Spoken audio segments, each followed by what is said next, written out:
இன்றைய பதிவில் நம்ம தெரிந்து கொள்ள போகிறது என்னென்னு பார்த்தீங்கன்னா, செவ்வாய் நட்சத்திர பெயர்ச்சியால் இந்த 3 ராசிக்காரங்களுக்கு அதிர்ஷ்டம் கொட்ட போகுது, தொட்டதெல்லாம் வெற்றி கிடைக்க போகுது அப்படின்னு நாங்கள் பார்க்க போகிறோம். பொதுவாகவே பார்த்தீங்கன்னா, ஜோசியத்தில் நவகிரகங்கள் ஒவ்வொன்றும் ஒரு குறிப்பிட்ட டைமில் ராசியை மாற்றிக்கிட்டே இருக்கிறது மட்டும் இல்லாமல் நட்சத்திரத்தையும் மாற்றிக்கிட்டே தாங்க இருக்கும்.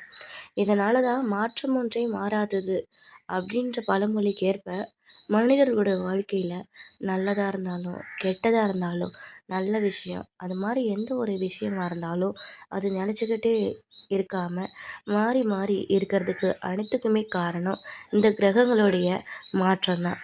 அதனால தான் ஒருவருடைய வாழ்க்கையில் மாற்றங்கள் நடந்துக்கிட்டே இருக்குது, தாக்கத்தை ஏற்படுத்திகிட்ருக்கு.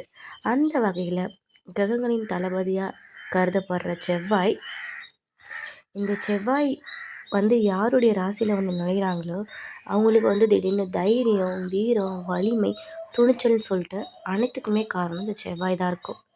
இதில் முக்கியமாக மேஷ விருச்சிக ராசிகள் கூட எப்பயுமே அதிபதியாக எந்த ஒரு இடத்துலையும் பேசுகிறதுக்கு காரணமே இந்த செவ்வாய் தான். இப்படிப்பட்ட செவ்வாய் ஒரு ராசியில் 45 நாட்கள் வரை இருக்கும். அந்த சமயம் அந்த குறிப்பிட்ட டைமில் நட்சத்திரத்தையும் மாற்றிக்கிட்டே இருக்கும். அப்படி மாறும்போது அதனுடைய தாக்கம்தான் ஒருத்தவங்களுடைய வாழ்க்கையில் நல்லாவே தெரியும். அவங்க டக்குன்னு ஏதாவது ஒரு அசம்பாவிதம் நடக்கும், இல்லை டக்குன்னு ஏதாவது ஒரு நல்லது நடக்கும். இதுக்கெல்லாமே காரணம் இந்த நட்சத்திர மாற்றம் தான். செவ்வாய் துலாம் ராசியில் பயணிச்சுட்டு வராங்க. இந்த நிலையில் செவ்வாய் செப்டம்பர் 23 சுவாதி நட்சத்திரக்குள்ளே நுழையுது. இந்த சுவாதி நட்சத்திரம் அதிபதி ராகு. செவ்வாய் ராகுவின் நட்சத்திரத்துக்கு நுழைஞ்சு அக்டோபர் 15 வரை இருக்கும். இந்த செவ்வாய் நட்சத்திர பெயர்ச்சியால் அனைத்து ராசிகளுமே வாழ்க்கையில் ஏதாவது ஒரு நிகழ்வு தெரியும் கண்டிப்பாக. சில ராசிக்காரங்களுக்கு இந்த செவ்வாய் பெயர்ச்சியால் அதிர்ஷ்டமாகவும் இருக்கலாம், சில பேருக்கு அதிர்ஷ்டம் இல்லாமல் இருக்கலாம். இது ரொம்பவுமே அதிர்ஷ்டமாக இருக்க போகிறது யாருன்னா இன்றைய பதிவில் நம்ம தெரிஞ்சுக்க போகிறோம். அதுக்கு முன்னாடி இது போன்ற கிரகங்களின் கணக்குகளையும் ஜோதிடத்தையும் பற்றி தெரிஞ்சுக்கணுன்னா நம்மளுடைய நல்ல நேரம் பிறகுது சேனலை மறக்காமல் சப்ஸ்கிரைப் செய்து வச்சுக்கொள்ளுங்க. இதில் அதிர்ஷ்டக்கார ராசியாக ஃபஸ்ட்டு இருக்கிறது ரிஷபம் தாங்க. ரிஷப ராசியில் 6வது வீட்டில் செவ்வாய் படிச்சுட்டு வராரு.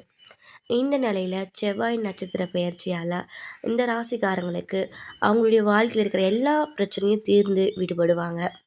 வேலை செய்கிற இடத்துலையா இருந்தாலும் இல்லை அலுவலகத்துலையா இருந்தாலும் நல்ல ஒரு சிறப்பான பலன்களை பெறுவாங்க.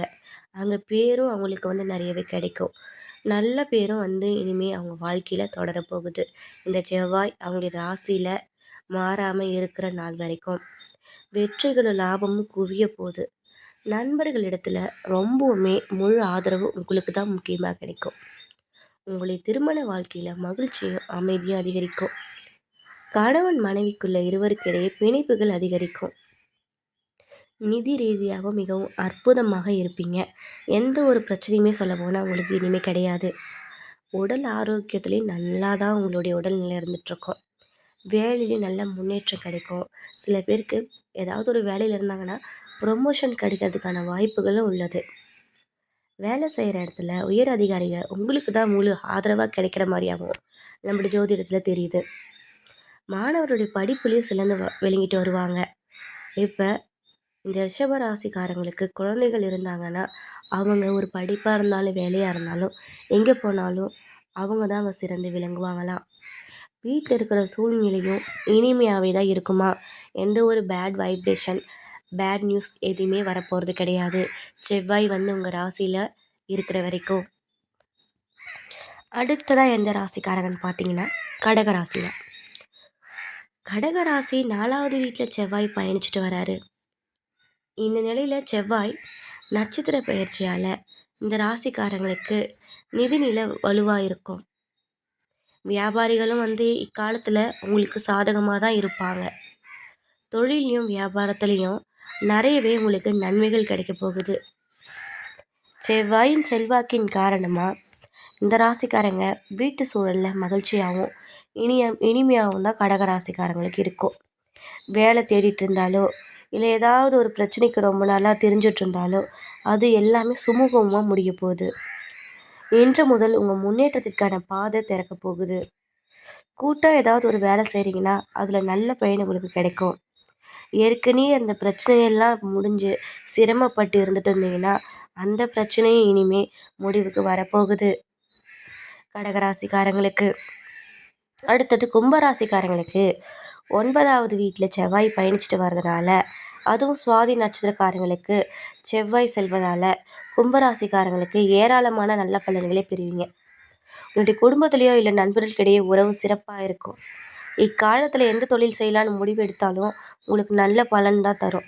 உங்களுடைய வாழ்க்கை துணைக்கிட்ட உங்களுக்கு முழு ஆதரவு கிடைக்கும். உடல் ஆரோக்கியத்தை பொறுத்தவரை சிறப்பாக தான் இருப்பீங்க. இக்காலத்தில் உங்களுடைய பேச்சை கொஞ்சம் கட்டுக்குள்ளே வச்சுக்கோங்க. தேவையில்லாமல் போய் விதண்டாவாதமாக பேசிகிட்டு இருக்காதீங்க. நீங்கள் கம்முன்னு இருந்தாலே நீங்கள் நல்ல பலனை பெறலாம். அதே மாதிரி சிக்கிய பணம் கைக்கு சேர்ற மாதிரியாகவும் உங்களுடைய ஜோதிடத்தில் காட்டுது. நீங்கள் வணிகம் பண்ணுற இடத்துல ரெட்டிப்பு லாபம் உங்களுக்கு கிடைக்க போகுது. குடும்பத்தில் சில நல்ல காரியங்களும் நடக்கும். இதனால் கும்பராசிக்காரங்க அவங்களுடைய வாழ்க்கையிலே நல்லா பட்டு இருந்த கஷ்டம் எல்லாமே தீரப்போகுது. ஓகே நண்பர்களே, இன்றைய பதிவில் செவ்வாய் நட்சத்திரம் இடப்பெயர்ச்சியால் ரிஷபராசிக்காரங்களுக்கும் கடகராசிக்காரங்களுக்கும் கும்பராசிக்காரங்களுக்கும் அற்புதமான சூழ்நிலை தான் இனிமேல் ஏற்பட போகுது. இதனால் ரொம்பவுமே டென்ஷனாக மன நிம்மதி இல்லாத இருக்கிற உங்களுடைய ஃப்ரெண்ட்ஸுக்கும் இந்த வீடியோவை ஷேர் பண்ணுங்கள். இது போன்ற ராசி பலன்களை பற்றி தெரிந்து கொள்ள சேனலை மறக்காமல் சப்ஸ்கிரைப் செய்து வைத்துக் கொள்ளுங்கள்.